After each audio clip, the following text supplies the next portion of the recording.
cameo that second half. That hunger was absolutely there, Jay, wasn't it? And when we know we've got a Merseyside derby coming up, we've wanted to see fight from the players. That's exactly what we saw out there. 100% it was, and that's why I said before earlier on, I felt like a real proud fan of like coming away from the game. And like Tomo said, it was you never want to lose a game of football. We never want to get knocked out of Champions League at quarter-final level, but if you are going to go out, you want to send the fans home, half happy that you've represented them in the right way. You've represented the club, you've represented yourselves, the fans, in the right way by giving it everything that we can. And then what an unbelievable opportunity the weekend, like we did after the first leg, Fulham for the next one. You heard the fans at the end; they were singing "You'll Never Walk Alone." Got interrupted with their second goal, and they carried on singing. Yeah. And it showed that they appreciated it. There's no booze there tonight. I don't think there was any booze. So they realised that one, we're up against a good team, but we put on a good show. Yeah. We were unlucky that second half. Could quite easily have been different. Well, exactly that, Phil, because you mentioned there the team that we're coming up against. There's not really much shame, is there, going out against the reigning European champions, a team that are going to be very hard to beat in the Champions League again this season. And what we wanted to see tonight was an improved performance. Oh, absolutely. It's night and day from how we played last week. We've given them a proper game today. We've made some of their star players look ordinary. Even Cavaschellia. Him as well. I thought, I've been desperate to say, I'll just call him a Georgian. You're not going to have to say it again anymore after tonight. He just was oblivious to the second half. He literally, and he was the one I was more worried about. Dembele never got a kick. Doué hardly got a kick. And I just felt as though we'd sort of got ourselves back into the game, and we did have some of the performances, because it was hectic, wasn't it? We were talking, we were watching, we were thinking, we need a bit more control there. Seats. It was frantic. The press was incredible. The players, although they didn't play well, the front players in the first, they were like that. They were swarming all over us, making it hard. Their energy levels are fantastic. They are a good side. And defence, midfield and up front, those three in midfield are absolutely terrific. And they're quick. Yeah. They're quick over that first 5 yards. We only have Ryan who can do that. He can go past people and leave them in the wake. They've got like that good low centre of gravity, and they turn and get away. They're a good side. Them are buying, for me, are the two teams. Could Liverpool have been a little bit more positive at times with the ball, because at times it looked like they passing backwards, and that was PSG's trigger to go and press? Yeah.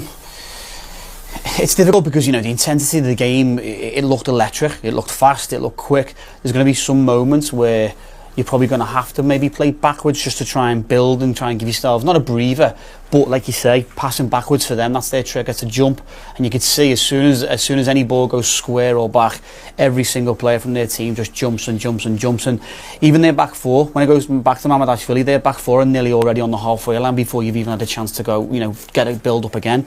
So yeah, Liverpool going forward, I felt that we grew into the game. I felt that with them going man to man, once Vert and I think Mo kind of like flicked between rolling inside, that created an overload in the middle of the pitch, which helped Vert get on the ball a little bit more and caused them an issue, and allowed Kerkez to get down. And even in the first, I think it was 20 minutes, probably like Frimpong down the right hand side as well. So there was a lot more positives from last week, I would say, going forward than there were.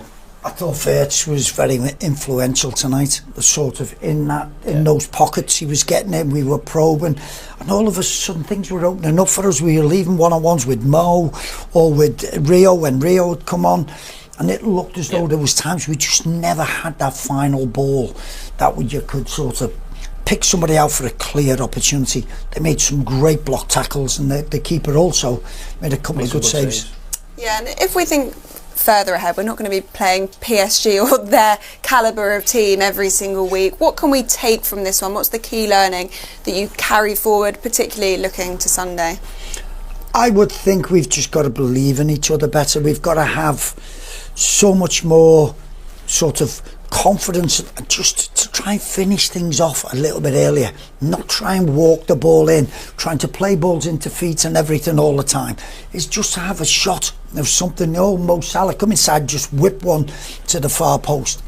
I think like his goal on against Fulham, I think he took it like a bit of a snapshot, if you know what I mean. He took a snapshot quickly rather than taking 2, 3, 4 touches. I think if you're inside the box, can you find half a yard? Can we finish or get a shot off and go forward?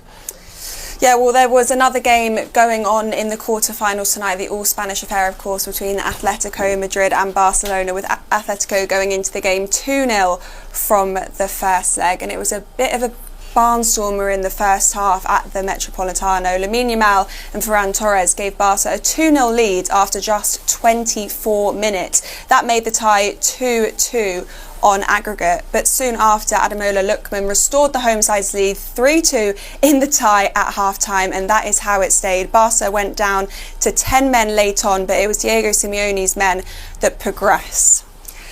And tomorrow night then, it's over to Arsenal at the Emirates. They are 1-0 up against Sporting, and then there's the mouth-watering contest over in Germany. Bayern with the 2-1 advantage over Real.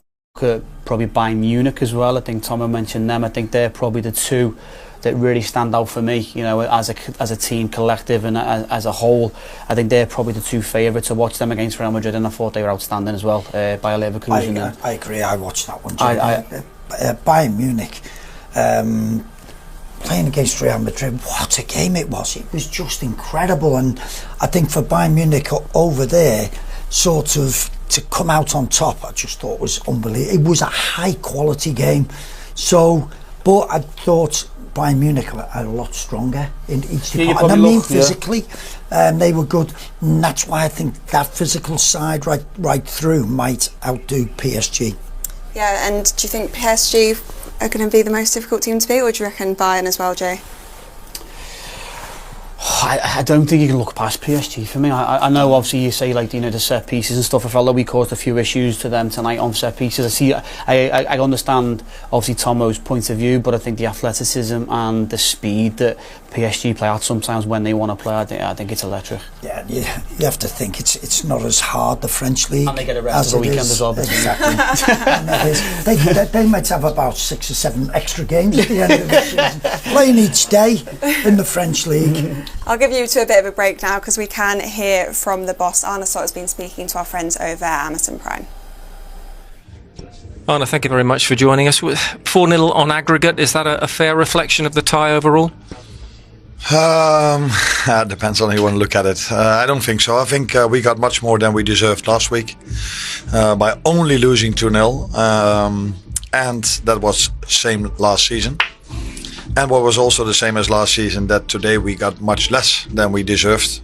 Last season at home, we played an incredible game, should have won that game.